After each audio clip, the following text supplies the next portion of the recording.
Hello friends, আমি নিয়ে এসেছি আপনাদের কাছে নতুন একটা রেসিপি। তো আজকে বানাচ্ছি আমি এগ কারি। তো ইনগ্রিডিয়েন্টসে লাগছে আমার পেঁয়াজ কুচি, আর এখানে আমি এটাকে মিক্সিতে গ্রাইন্ড করব। তো এখানে কাঁচা লঙ্কা আছে, রসুন আছে, আদা আছে, আর এগুলো হচ্ছে ধনেপাতার ডাঁটা। তো এগুলাকে আমি পিষে নেব। আর ফোড়নে লাগছে আপনার গোটা জিরা আর 2টা কাঁচা তেজপাতা। আর এখানে রয়েছে আপনার টমেটো বাটা, আর এখানে সামান্য একটু লেমন জেস্ট রয়েছে। ডিমটা নুন আর হলুদ দিয়ে মেখে রেখেছি, এটাকে আমি সামান্য ভাজা করব।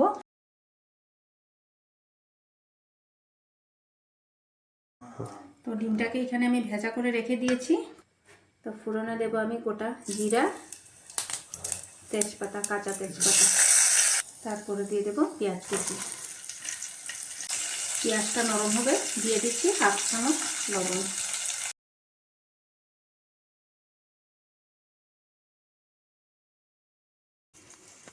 দেখি,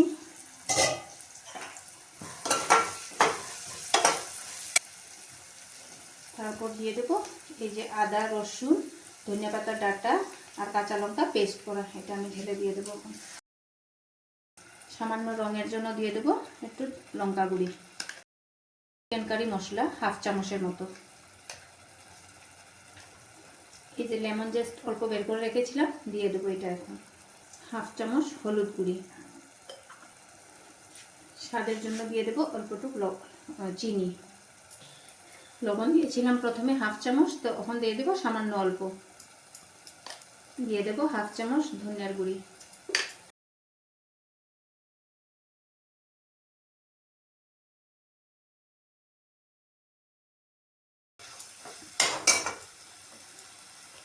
এবার আমি এই যে টমেটো পিউরি করে রেখেছি, এই টমেটো পিউরিটা দিয়ে দেবো।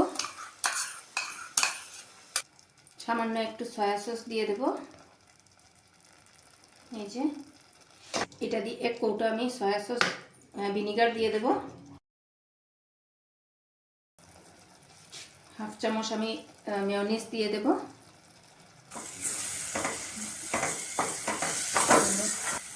তো এবার দিয়ে দেব, আমি খুব বেশি একটা জল দেব না, সামান্য একটু জল দেব।